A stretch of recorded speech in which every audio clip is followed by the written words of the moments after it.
आज का बाइबल का वचन यशायाह का ग्रंथ अध्याय 55 वचन 10 से 11, संत पौलुस का पत्र रोमियो के नाम अध्याय 8 वचन 18 से 23 और आज का सुसमाचार मत्ती के अनुसार अध्याय 13 वचन 1 से 23। यशायाह का ग्रंथ अध्याय 55 वचन 10 और 11। जिस तरह पानी और बर्फ आकाश से उतरकर भूमि सिंचे बिना उसे उपजाऊ बनाए और हरियाली से ढके बिना वहां नहीं लौटती, जिससे भूमि बीज बोने वाले को बीज और खाने वाले को अनाज दे सके, उसी तरह मेरी वाणी मेरे मुख से निकलकर व्यर्थ ही मेरे पास नहीं लौटती।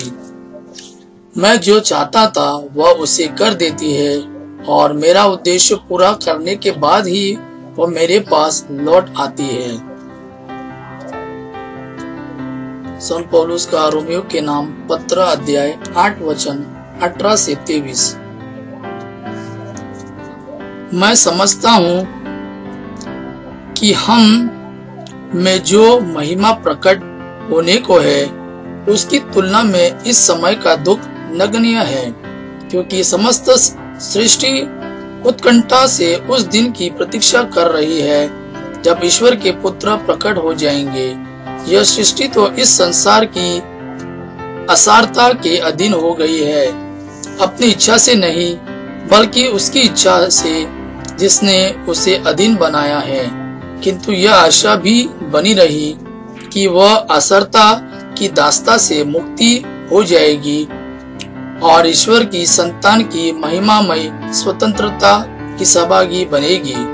हम जानते हैं कि समस्त सृष्टि अब तक मानो प्रसव पीड़ा में कराती रही है, और सृष्टि ही नहीं हम भी भीतर ही भीतर कराते हैं। हमें तो पवित्र आत्मा के पहले कृपा दान मिल चुके हैं, लेकिन हम ईश्वर की संतान बनने की और अपने शरीर की मुक्ति की राह देख रहे हैं।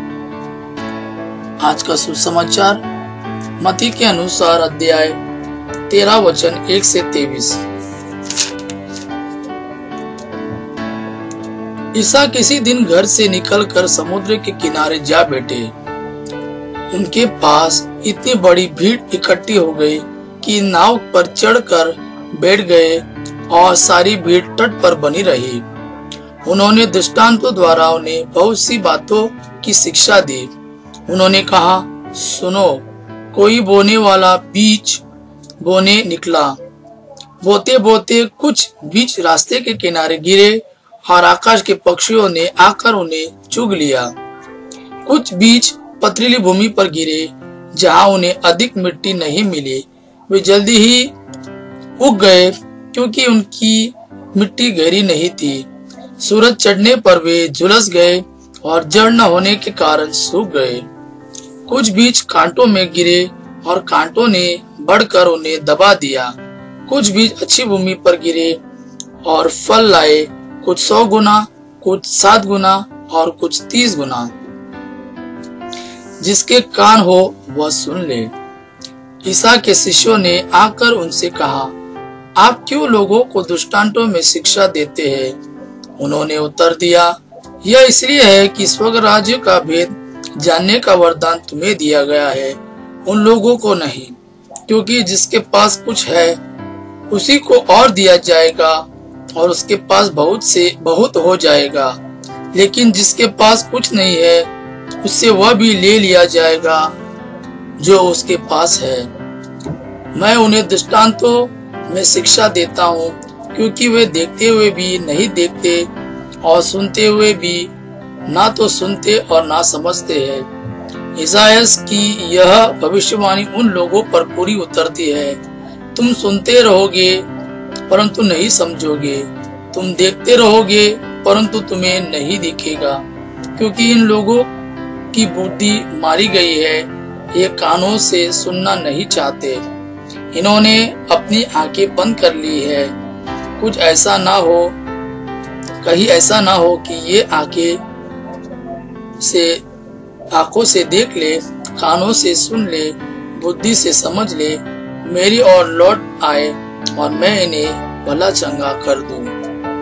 परंतु धन्य है तुम्हारी आंखें क्योंकि वे देखती है, और धन्य है तुम्हारे कान क्योंकि वे सुनते हैं। मैं तुम लोगों से यह कहता हूँ, तुम जो बातें देख रहे हो उन्हें कितनी ही नबी और धर्मात्मा देखना चाहते थे, परंतु उन्होंने उन्हें नहीं देखा, और तुम जो बातें सुन रहे हो वे उन्हें सुनना चाहते थे, परंतु उन्होंने उन्हें नहीं सुना।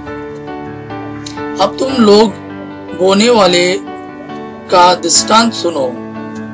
यदि कोई राज्य का वचन सुनता है लेकिन समझता नहीं, तब उसके मन में जो बोया गया है उसे शैतान आकर ले जाता है। यह वह है जो रास्ते